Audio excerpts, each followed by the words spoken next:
আজকে আমরা শিখব হেল্পিং ভার্বের ব্যবহার। সঠিক ইংরেজি বলতে গেলে আপনাকে অবশ্যই এদের ব্যবহার খুব ভালোভাবে জানতে হবে। অনেকেই মনে করেন এদের ব্যবহার খুব কঠিন, আসলে কিন্তু এদেরকে খুব সহজেই বাক্যে ব্যবহার করা যায়। আমি আজকে খুব সহজ উদাহরণের মাধ্যমে এদের ব্যবহার আপনাকে শিখিয়ে দেব।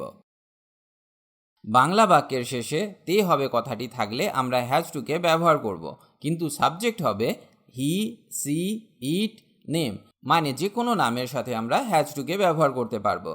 এবার উদাহরণ দেখা যাক। তাকে কাজে যেতে হবে, she has to go to work. She has to go to work. তাকে যেতে হবে, he has to go. He has to go. জনকে পড়তে হবে, John has to read. John has to read. John একটা নাম, তাই আমরা এখানে হ্যাজ টুকে ব্যবহার করলাম। আবার টমকে তাড়াতাড়ি উঠতে হবে, Tom has to get up early. Tom has to get up early. এখানে টম একটা নাম, তাই এখানেও আমরা হ্যাজ টুকে ব্যবহার করলাম। তাহলে আপনাকে মনে রাখতে হবে, হ্যাজ টু ব্যবহার করলে বাক্যের সাবজেক্ট হবে হি, সি, ইট বা যে কোনো নাম। বাংলা বাক্যের শেষে তে হবে কথাটি যুক্ত থাকলে আমরা হ্যাভ টুকে ব্যবহার করতে পারি। যেমন যেতে হবে, করতে হবে, সাজতে হবে, খেতে হবে, আসতে হবে ইত্যাদি। কোনো কিছু করতেই হবে এরকম বোঝালে হ্যাভ টুকে ব্যবহার করা হয়। সেই কাজে একটা অব্লিগেশন বা বাধ্যবাধকতা বা দায়িত্ব থাকে। ফর এক্সাম্পল, শিশুদের স্কুলে যেতে হবে, children have to go to school. Children have to go to school. এখানে একটা বাধ্যবাধকতা আছে যে শিশুদের স্কুলে যেতেই হবে, সেই জন্য আমরা এখানে হ্যাভ টুকে ব্যবহার করলাম। যেমন আমরা হ্যাভ টুকে ব্যবহার করতে পারবো আই, ইউ, উই, দে এই সমস্ত সাবজেক্টের সাথে। এবার চলুন কিছু উদাহরণ শেখা যাক যেখানে আমরা হ্যাভ টুকে ব্যবহার করতে পারি। আমাকে এখনই যেতে হবে, I have to go now. I have to go now. আমাকে কি পড়াশোনা করতে হবে, do I have to study. Do I have to study. তোমাকে এটি খুঁজে বের করতে হবে, you have to find it. You have to find it. আমাকে বিছানায় যেতে হবে, I have to go to bed. I have to go to bed. আমাকে সাজতে হবে, I have to dress up. I have to dress up. তাদের এখনই চলে যেতে হবে, they have to leave now. They have to leave নাও।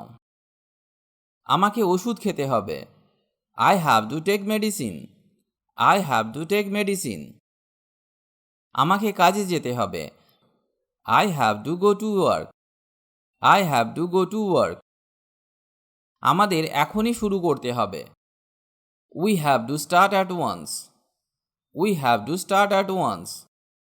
তাদের পড়াশোনা করতে হবে, they have to study. They have to study. তোমাকে আমার সাথে আসতে হবে, you have to come with me. You have to come with me. তাহলে আমরা শিখলাম বাক্যে হ্যাভ টুকে ব্যবহার করলে বাংলা বাক্যের শেষে তে হবে কথাটি যুক্ত থাকবে। তাছাড়া বাক্যে হ্যাভ টুকে ব্যবহার করলে সেই বাক্যে একটা অব্লিগেশন বা বাধ্যবাধকতা থাকবে। তাছাড়া আমরা হ্যাভ টুকে আই, ইউ, উই, দে এই সমস্ত সাবজেক্টের সাথে ব্যবহার করতে পারি। এবার চলুন শেখা যাক হ্যাড টু। বাংলা বাক্যের শেষে তে হয়েছিল কথাটি থাকবে, তবে হ্যাড টুকে পাস্ট টেন্সে ব্যবহার করা হয়। হ্যাভ হ্যাজের ফার্স্ট ফর্ম হলো হ্যাড। হ্যাভ হ্যাজকে যেমন আলাদা আলাদা সাবজেক্টের সাথে ব্যবহার করা হয়, কিন্তু হ্যাড টুকে সমস্ত সাবজেক্টের সাথে ব্যবহার করা যায়। যেমন I, you, we, they, he, she, it বা যে কোনো নামের সাথে আপনি হ্যাড টুকে ব্যবহার করতে পারবেন। যেমন তাকে যেতে হয়েছিল, he had to go. He had to go. তাকে বিছানায় থাকতে হয়েছিল, he had to stay in bed. He had to stay in bed. আমাকে খেলতে হয়েছিল, I had to play. I had to play. আমাকে একাই সব কিছু করতে হয়েছিল, I had to do everything alone. মেরিকে স্কুলে যেতে হয়েছিল, Mary had to go to school. Mary had to go to school.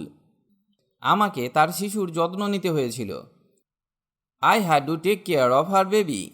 I had to take care of her baby. এমনকি রবিবারও তাকে কাজ করতে হয়েছিল, he had to work even on Sunday. He had to work even on Sunday. আমাকে 3 ঘন্টার বেশি অপেক্ষা করতে হয়েছিল। I had to wait more than 3 hours. I had to wait more than 3 hours. এবার চলুন শেখা যাক গোয়িং টু এর ব্যবহার। গোয়িং টু কোনো টেন্স নয়, এটা হলো একটা স্পেশাল স্ট্রাকচার যা আমরা ব্যবহার করি to talk about the future বা ভবিষ্যতের কথা বলতে। এখানে আমরা শিখব am, is are plus going to এর ব্যবহার। প্রথমে আমরা শিখব am going to. Am going টুকে ব্যবহার করা হয় শুধুমাত্র আই এর সাথে, মানে বাক্যের সাবজেক্ট শুধুমাত্র আই হবে। ফর এক্সাম্পল, আমি একটি বই কিনতে যাচ্ছি। I am going to buy a book. I am going to buy a book. আমি আগেই বলেছিলাম যখন আমরা বাক্যে গোয়িং টুকে ব্যবহার করব সেটা একটা ভবিষ্যতের কথা বলে। তো এখানে আমি এখনো বইটি কিনিনি, কিনতে যাচ্ছি। এবার দেখা যাক সেন্টেন্স স্ট্রাকচার কীরকম হবে। Subject plus be plus going plus to infinitive. For example, আমি একটা নতুন গাড়ি কিনতে যাচ্ছি। I am going to buy a new car. I am going to buy a new car. এখানে টু বাই হলো টু ইনফিনিটিভ। এবার শেখা যাক is going to. Is going টুকে ব্যবহার করা হয় হি, সি, ইট বা যে কোনো নামের সাথে। যেমন, তিনি একটি ল্যাপটপ কিনতে যাচ্ছেন। He is going to buy a laptop. He is going to buy a laptop. এবার আমরা শিখব are going to. Are going টুকে ব্যবহার করা হয় আই, ইউ, উই, দে এই সমস্ত সাবজেক্টের সাথে। ফর এক্সাম্পল, তারা একটি ফোন কিনতে যাচ্ছে। They are going to buy a phone. They are going to buy a phone. আপনি কি ঘর রং করতে যাচ্ছেন? Are you going to paint the house? Are you going to paint the house? এখানে একটা কথা আপনাকে মনে রাখতে হবে, যখন কোনো কাজ আমরা কথা বলার আগেই সিদ্ধান্ত নিয়ে ফেলি যে সেটা করব, তখন গোয়িং টুকে ব্যবহার করা হয়। আমরা প্রেডিকশন বা ভবিষ্যৎবাণী করতে গোয়িং টুকে ব্যবহার করতে পারি। যেমন, আকাশ খুব কালো, বৃষ্টি হতে চলেছে। মানে আকাশ দেখেই আমি বুঝতে পারছি যে বৃষ্টি হতে চলেছে। তো এর ইংরেজি হবে the sky is very black, it's going to rain. The sky is very black, it's going to rain. এবার আমরা শিখব অ্যাবাউট টু এর ব্যবহার। Talking about the immediate future, মানে কোনো কাজ এক্ষুনি হতে চলেছে এই রকম বোঝাতে আমরা অ্যাবাউট টুকে ব্যবহার করে থাকি। Sentence structure subject plus be plus about to plus base verb. যেমন, সিনেমাটি শুরু হতে চলেছে। The movie is about to start. The movie is about to start. এবার আমরা শিখব is about to. Is about টুকে ব্যবহার করা হয় হি, সি, ইট এবং যে কোনো নামের সাথে। যেমন, সে যেতে চলেছে। He is about two go. He is about to go, মানে সে প্রায় যেতে চলেছে এই রকম একটা বোঝাতে আমরা ইজ অ্যাবাউট টুকে ব্যবহার করে থাকি। অ্যাম অ্যাবাউট টু। অ্যাম অ্যাবাউট টুকে তখন ব্যবহার করা হয় যদি বাক্যের সাবজেক্ট আই হয়ে থাকে। যেমন, আমি খেতে যাচ্ছি। I am about to eat. I am about to eat. Are about to. বাক্যের সাবজেক্ট হবে ইউ, উই, দে। এরা থাকলে আমরা আর অ্যাবাউট টুকে ব্যবহার করতে পারি। যেমন, আমরা যাচ্ছি।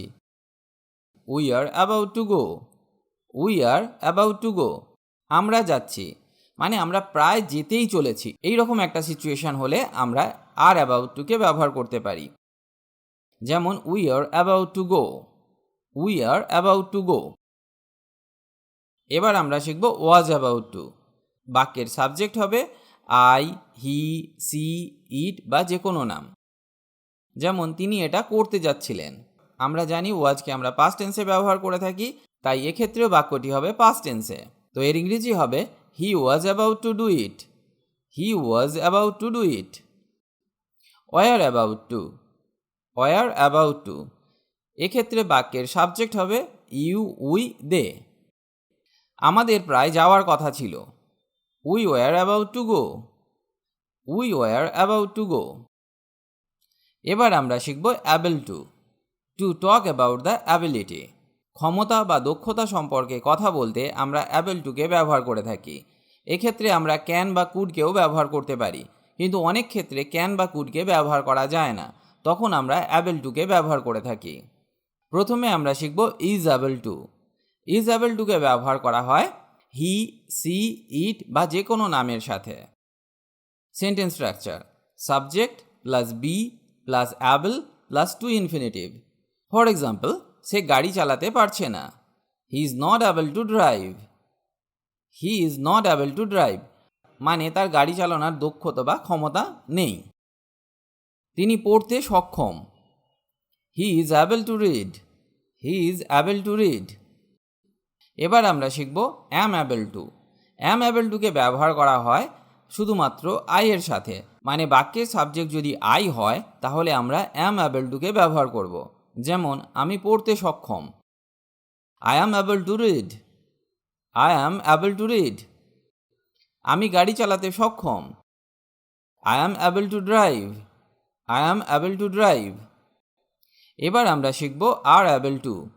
যখন আমরা আর অ্যাবল টুকে বাক্যে ব্যবহার করব তখন বাক্যের সাবজেক্ট হবে you, we, they. For example, তারা পড়াশোনা করতে সক্ষম। They are able to study. They are able to study. তুমি কি গাড়ি চালাতে সক্ষম?